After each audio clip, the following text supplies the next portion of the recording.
Bom dia, bom dia, meus amores. Tudo bem com vocês? Espero que sim, eu também estou bem, graças a Deus.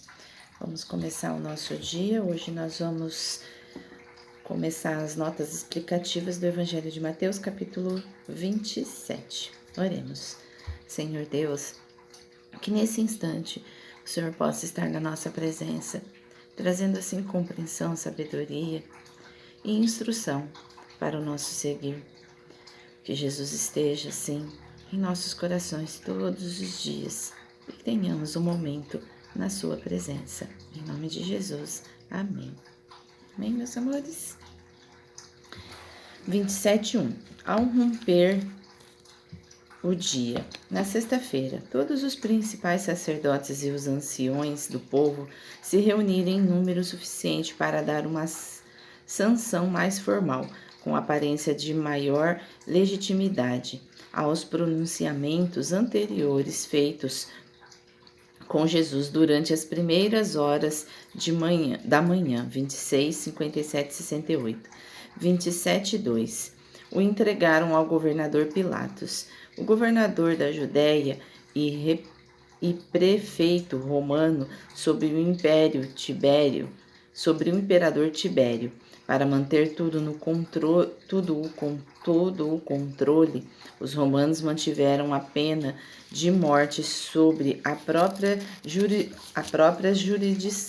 sua própria jurisdição e reservaram-se o direito de intervir em qualquer caso. O historiador romano Tácito registra a execução de Cristo no reinado de Tibério, por sentença do procurador Pôncio Pilatos.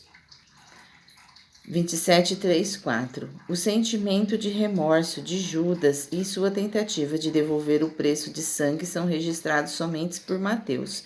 Tocado de remorso, Judas experimentou sentimentos de pesar e remorso, mas isso não chega a ser arrependimento, que significa uma mudança de coração. 27:5. Não demonstrando sinal de arrependimento, Judas retirou-se e se enforcou, em vez de enfrentar sua esmagadora culpa. O relato de Atos 1:18-19 é complementar, não contraditório. Veja a nota Atos 1:18. 27:6. Preço de sangue. Baseado nos preceitos encontrados em Deuteronômicos 23:18. 27:7-8. O nome Campo de Sangue surgiu da sua associação com a morte violenta de Judas, Atos 1:18-19, possivelmente com preço de sangue, Mateus 27:6, pago pela traição de Jesus. A maioria das tradições da igreja, pelo menos desde o século IV, situa esse lugar no Vale dos Filhos de Inom, ao sul de Jerusalém, nota 18:6-9. Embora seja difícil confirmar a localização exata. 27:9-10, profeta Jeremias. Embora se baseie em uma combinação de palavras de Jeremias 19:1-3 e de Zacarias 11:11-13, Mateus atribuiu a profecia a Jeremias por este ser o profeta mais proeminente. Da mesma forma, Marcos combina citações de Isaías e Malaquias, mas cita sobre Isaías que este ser o profeta mais proeminente. Veja Marcos 1:2 e Isaías 43 e Malaquias 3:1. 27:11-26. Julgamento romano de Jesus. Os líderes religiosos judeus careciam de autoridade final para impor a pena de morte e a acusação de blasfêmia era insuficiente para uma sentença de morte sobre o governo romano. Assim, Jesus foi enviado ao governo romano, Pilatos, para julgamento. 27:11. Governador. Pôncio Pôncio Pilatos, veja a nota versos 2, rei dos judeus. Blasfêmia não era suficiente para justificar a pena de morte sobre o governo romano. Por isso, os líderes judeus reformulam as acusações ao entregar Jesus a Pilatos. Lucas 23, 2. Tal reivindicação de realeza seria uma ameaça direta a César. O Senhor está dizendo isso. Veja a nota Mateus 26, 25 e 26, 64, 27, 12 a 14. Nada respondeu, nenhuma palavra. Jesus respondeu de modo satisfatório à pergunta original de Pilatos, versos 11. E nada do que pudesse dizer fará Pilatos mudar de opinião, veja Isaías 53, 7. 27, 14.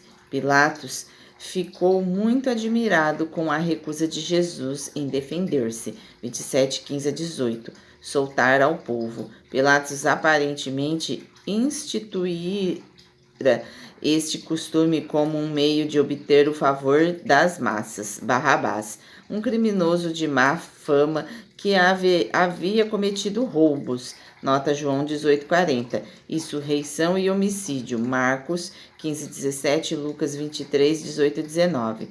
Ele pode ter pertencido a um dos grupos de guerrilha rural que vitimaram ricos de alta classe social de Israel e também romanos, de sorte que gozava de popularidade entre o povo comum. 27:18. Inveja.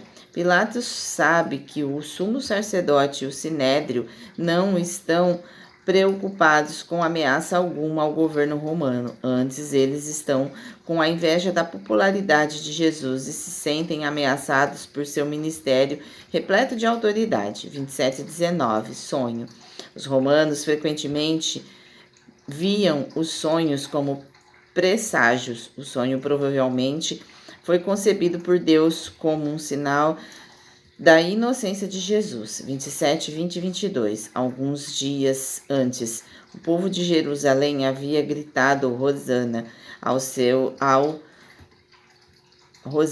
ao Jesus entrar na cidade. Agora as pessoas gritam que seja crucificado. 27, 24. Lavou as mãos. Não uma tentativa de purificar a si mesmo do pecado, e sim uma demonstração pública de que não vê motivos para entregar Jesus à morte. 27 e 25. Povo é o termo normal em Mateus para Israel como nação. Que o sangue dele caia sobre nós e sobre nossos filhos. Que o sangue de vocês caia sobre a cabeça de vocês. Atos 18, 6. Era uma expressão comum que denotava culpa pela morte de alguém. O povo colocou sobre si mesmo a responsabilidade pela crucificação de Jesus e foi julgado com a destruição de Jerusalém em 70 depois de Cristo. No entanto, as gerações futuras não devem ser taxadas de responsáveis pelos pecados dos seus antepassados. Por isso, seria injusto. Deuteronômio 24:16, Jeremias 31, 29 a 30. 27, 26. Açoitar. O açoitamento humano era um castigo terrível e cruel. Os condenados a ele eram amarrados a um poste e espancados com um chicote de couro. Esse chicote era entrelaçado com pedaços de osso e metal que rasgavam a pele e os tecidos, muitas vezes deixando ossos e o intestino à mostra. Em muitos casos, o próprio açoitamento já era fatal. Os romanos açoitaram Jesus praticamente até a morte, para que ele não permanecesse vivo na cruz após o pôr do sol. 27, 27, 44. O Messias, Jesus crucificado. Mateus leva agora seus leitores ao núcleo do seu evangelho, o cumprimento das profecias do Antigo Testamento sobre servo sofredor. Isaías 42, 1 a 4, 52, 13 a 53 e 12. E das próprias predições de Jesus. Mateus 16, 21, 17, 22, 23, 20, 17 a 19, 26, 2, sobre sua morte. 27, 27, para o pretório. A sede oficial de Pilatos, duplamente ampliada como fortaleza. Veja a nota João 18, 28. Toda a tropa, provavelmente um manípulo, a terça parte de um de uma coorte, composta por 120 ou até 200 soldados. 27, 28 e 31. E o vestiram com um manto escarlate. Os soldados romanos em Jerusalém eram mal afamados por realizar brincadeiras cruéis com prisioneiros condenados, particularmente os acusados de insurreição. Seus jogos incluíam vesti-los com fantasias e movimentá-los em um grande tabuleiro como se fosse uma peça de jogo. Ainda assim, suas ações falaram mais alto do que aquilo que eles sabiam. Aquele que foi vestido e aclamado como rei era verdadeiramente o rei crucificado. Marcos e João descrevem o mesmo manto, só que púrpura. As cores, porém, não eram tão exatamente distintas como o são hoje, e as tinturas variam de modo que uma capa vermelha violeta poderia ser chamada de escarlate por alguns e de púrpura por os outros. 27 e 32. Cireneu. Cirene era uma região do norte da África. Veja a nota Atos 13:1, com uma grande população judaica. Simão provavelmente era um judeu que viajara a Jerusalém para a Páscoa, carregar a cruz de Jesus. Jesus estava seriamente enfraquecido por causa do açoitamento e da perda de sangue. Veja a nota Mateus 27:56, e portanto era incapaz de carregar sua cruz. Veja a nota verso 35, que pesava de 13 a 18 quilos. A pele e os músculos de suas costas teriam sido severamente dilacerados, e ele pode ter sofrido graves ferimentos nos seus órgãos internos. A palavra grega mais comum para cruz, embora originalmente designasse uma estaca afiada, veio a ser associada antes do Novo Testamento, com vários métodos de castigo de suspensão de corpos antes ou depois da morte, incluindo aqueles que utilizavam uma cruz ou instrumento em formato de cruz para a crucificação. E hoje nós vamos parar por aqui.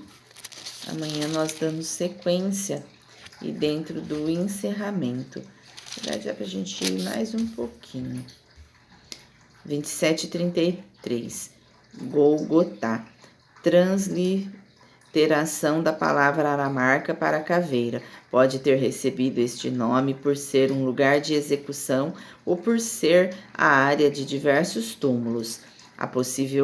Possivelmente em virtude de que o lugar de alguma forma a assemelhava a uma caveira. Veja Marcos 15, 22.